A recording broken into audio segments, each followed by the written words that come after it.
বাংলাদেশ জামায়াতে ইসলামী বাংলাদেশের একটি অন্যতম বড় রাজনৈতিক দল এবং বাংলাদেশের গণতান্ত্রিক সংসদীয় গণতান্ত্রিক রাজনীতির সাথে বাংলাদেশ জামায়াতে ইসলামীর অস্তিত্ব ওতপ্রোতভাবে জড়িত। এটি একটি ইনসেপারেবল টুইন।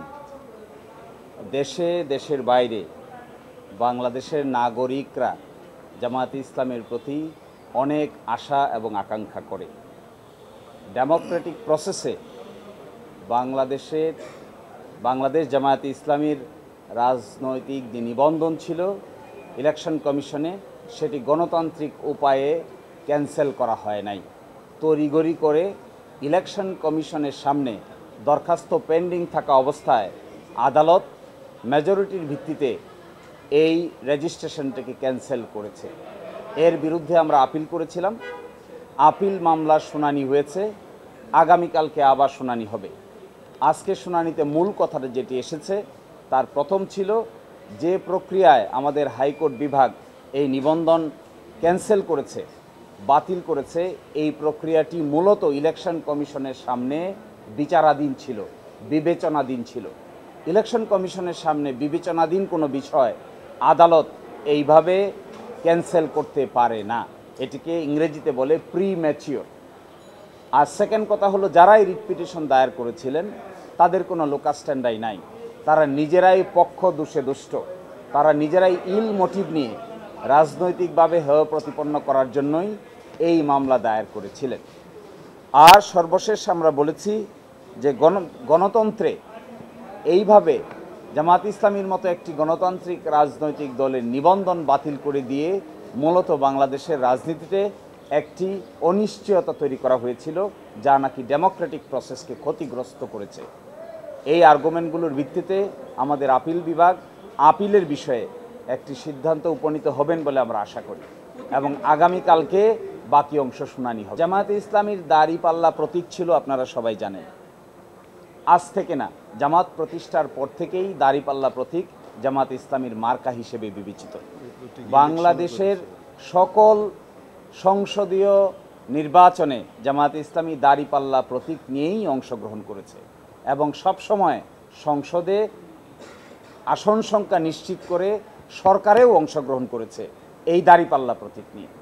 কিন্তু হঠাৎ করে 2016 সালে ফুল কোর্ট সভার একটা সিদ্ধান্তের ভিত্তিতে এই দাড়িপাল্লা প্রতীক ব্যবহার না করার জন্য নির্দেশ দেওয়া হয়। আমরা সেটিও আদালতে তুলেছিলাম। আজকে সেটির উপরে আংশিক শুনানি হয়েছে।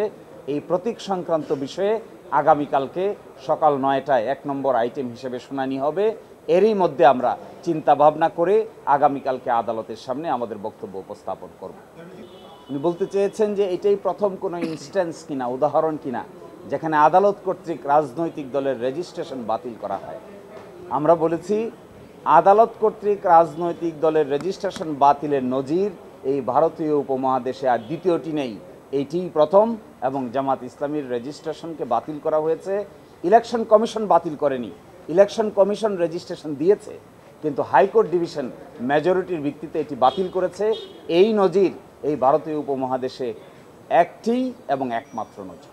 উনি বলেছেন যখন এই মামলাটি জনাব জসিমউদ্দিন সরকার জামায়াতের পক্ষ থেকে কাগজপত্র ইলেকশন কমিশনে জমা দিচ্ছিলেন, ইলেকশন কমিশন সংশোধনী দিয়েছিল, আবার জমা দিয়েছেন, আবার সংশোধনী দিয়েছে, আবার জমা দিয়েছেন, আবার সংশোধনী দিয়েছে। 2012 সালের 1 অক্টোবর পর্যন্ত এই চিঠি আনা নেওয়া চলেছে। জনাব জসিমউদ্দিন সরকার বারবার জমা দিয়েছেন। হাইকোর্টের মাইনরিটি জাজ বলেছেন এইভাবে যখন একটি প্রক্রিয়া কোনো সাংবিধানিক প্রতিষ্ঠানের সামনে চলমান থাকে আর এই চলমান অবস্থায় হাইকোর্ট বিভাগ যখন এটিকে বাতিল করে, তখন এটি মূলত প্রিম্যাচিওর, অর্থাৎ ঘোড়ার আগেই গাড়ি জুড়ে দেওয়া হয়েছে। ইসি বলেছেন যে, ইসিও স্বীকার করেছেন, ইলেকশন কমিশন স্বীকার করেছেন যে যখন এই বিষয়টি আমাদের বিবেচনাধীন ছিল, জামাত ইসলামী তার গঠনতন্ত্র সংশোধন করে ইলেকশন কমিশনে জমা দিয়েছিল, সেই সময় আমরা বিবেচনা করছিলাম। কিন্তু যেহেতু হাইকোর্ট বিভাগে মামলাটি উত্থাপন হয়েছে এবং শুনানি শুরু হয়েছে, সেই জন্য আমরা এই বিষয়টি নিয়ে আর অগ্রসর হই নাই। এটি ইসি তার লিখিত বক্তব্য স্বীকার করেছেন। আজকেও মৌখিক বক্তব্য আদালতকে বলেছেন যে আমরা অগ্রসর হতে পারিনি, কারণ আদালত এখানে হস্তক্ষেপ করেছেন। ইন্টারভেনার একটি দরখাস্ত করেছেন, তিনি দরখাস্ত করে তার সাবমিশন রাখতে চেয়েছেন। শেষের দিকে মাননীয় প্রধান বিচারপতি বলেছেন যে ওনারা মনে করছেন এখানে আর বাড়তি সাবমিশনের প্রয়োজন নাই, তারপরেও দরখাস্তটি আগামীকালকে নিষ্পত্তি করবেন।